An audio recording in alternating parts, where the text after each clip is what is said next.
বিষ্ণু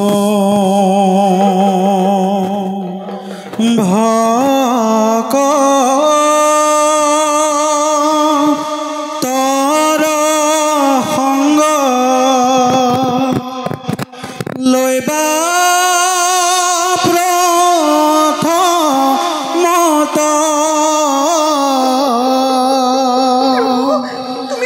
গুৰু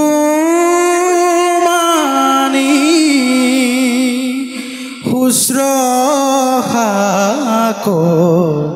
কৰিবা ভাল মত। স্বাগতম দেউৰী।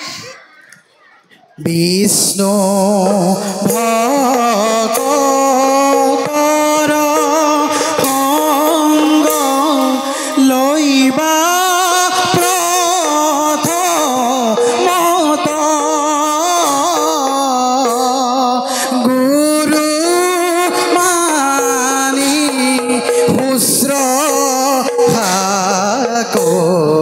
ৰেবা ভাল মত। নাৰায়ণ নাৰায়ণ নাৰায়ণ। হে জগত জননী, এই নিকৃত নাৰদৰ ভক্তি ভৰা গীতাঞ্জলি কৰিব গ্ৰহণ।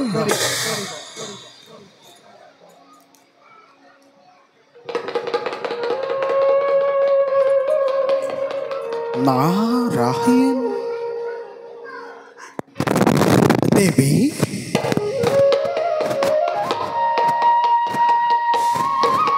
দেবী দেউৰী। অকলে অকলে দেবী আজি গভীৰ চিন্তাত মগ্ন। তোমাৰ বিষাদিত মন বৈকুণ্ঠলৈ আহিলে লক্ষ্মী নাৰায়ণৰ যুগল চৰণ আমাৰ হয় দৰ্শন। পিছে আজি তাৰ পৰাহে বঞ্চিত হ'ব লগা হ'ল। আপুনি ঠিকেই ভাবিছে দেউৰী। আজি প্ৰথম দেৱী বৈকুণ্ঠপুৰী বিষ্ণুবিহীন। বিশ্বাস কৰক দেউৰী, মোক লগত লৈহে সকলোবোৰ আলোচনাৰ পাতনি মেলে। কিন্তু আজিনো কিয় তেওঁ অকলে গুচি গ'ল, তাৰ কাৰণ মই একো নুবুজিলো। প্ৰলয় অ দেৱী, মহাপ্ৰলয়। আৰু কিছুদিনৰ পিছতেই এই পৃথিৱীত মহাপ্ৰলয়ৰ সূচনা হ'ব। চাৰিওফালে পানী পানী পানী, কেৱল পানীহে থাকিব।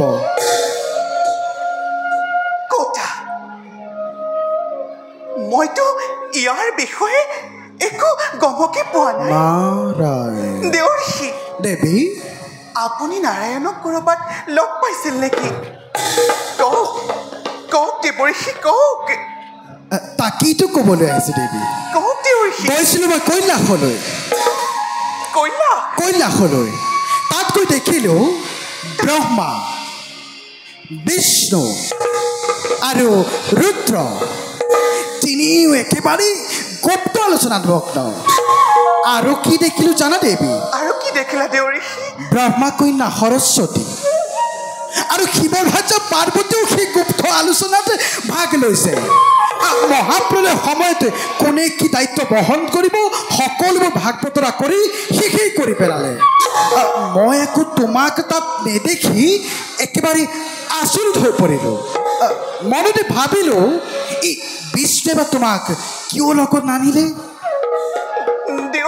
দেৱী, এই কথা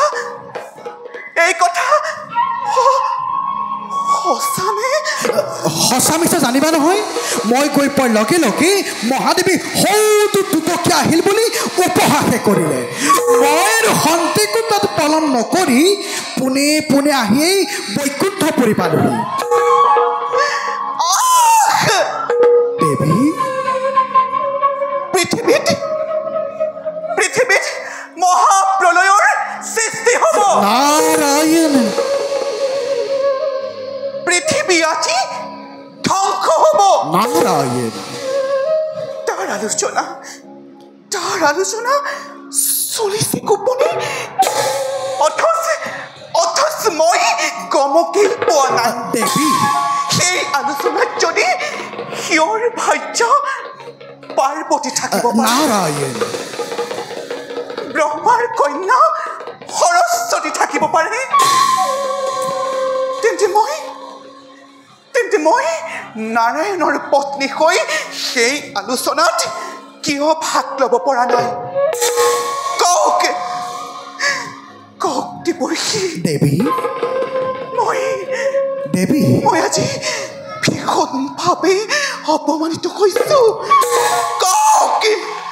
কওক দেৱৰ্ষি মোৰ এতিয়া কৰ্তব্য কি মোৰ এতিয়া কৰ্তব্য কি নাৰায়ণ দেৱী তাতোতকৈ ডাঙৰ কথাটো তুমি নাজানাই তাতোতকৈ ডাঙৰ শুনা দেৱী মহাপ্ৰলয় সময়ত এই পৃথিৱীত যিমানবোৰ বেদ বেদাংগ আছে সকলোবোৰ সংগ্ৰহ কৰি ৰাখিবলৈ দায়িত্ব দিছে বেদ বেদাংগৰ দায়িত্ব দেৱী মোক দিছে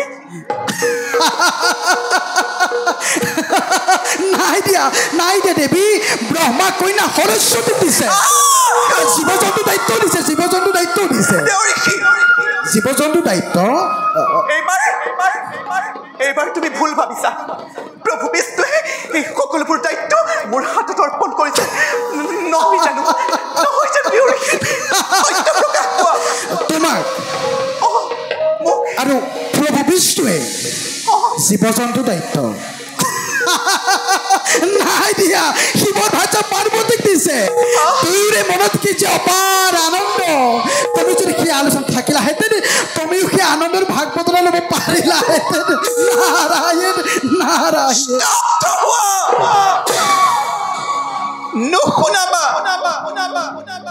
নুশুনাবা মোক আৰু তেনেবোৰ গুপ্ত কাহিনী নাৰায়ণ কিয় আজি বিষ্ণুৱে এই কথা গোপনে ৰাখিছে মই কেতিয়াও পত্নী নহয় দেৱী নাৰী লাস্যময়ী নাৰায়ণ সময়ত সেই নাৰীয়ে ল'ব পাৰে ৰণচণ্ডী মূৰ্তি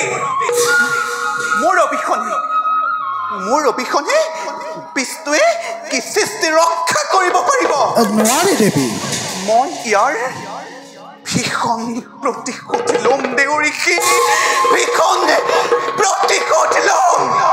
দেৱী কিয় বাৰু বিষ্ণু তোমাক প্ৰত্যাখ্যান কৰি গোপতে নতুন সৃষ্টিৰ পাতনি মেলিব খুজিছে সৃষ্টিৰ পাতনি নিমিষতে মই ৰদ্ধ কৰিম বিষ্ণুৱে পুতকাতি লক্ষ্মীক অৱহেলা কৰাৰ পৰিণাম কিমান ভীষণ হ'ব পাৰে আপুনি চাই থাকক দেৱৰ্ষি দেৱী আপোনাকে সাক্ষী কৰি আপোনাৰ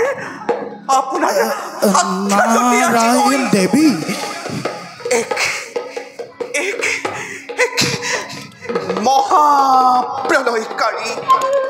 মহাপ্ৰলয়কাৰী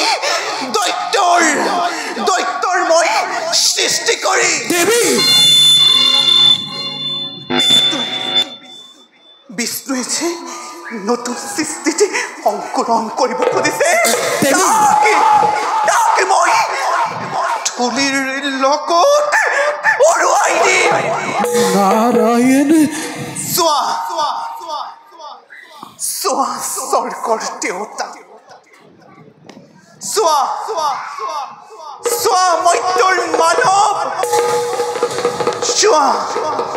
চোৱা সেই পাতালৰ বাহুকী নাৰীয়ে কি ভীষণ প্ৰতিশোধ ল'ব পাৰে নাৰীয়ে কি ভীষণ প্ৰতিশোধ ল'ব পাৰে নাৰীয়ে কি ভীষণ প্ৰতিশোধ ল'ব পাৰে ধৈৰ্য ধৰা দেৱী ধৈৰ্য ধৰা তুমি এনেকৈ চোন আগবাঢ়িবা দেৱী তুমি যদি যদি এনে কাৰ্য কৰা তুমি আৰু মই এদিন মৰ্ত্যলৈ খহি পৰিম দেৱী তুমি যদি এনে কাৰ্য কৰা তুমি আৰু মই এদিন মৰ্ত্যলৈ খহি পৰিম মই এতিয়া বিদায় মাগিলোঁ দেৱী মনত ৰাখিবা তুমি যদি এনে কাৰ্য কৰা তুমি আৰু মই এদিন মৰ্ত্যলৈ খহি পৰিম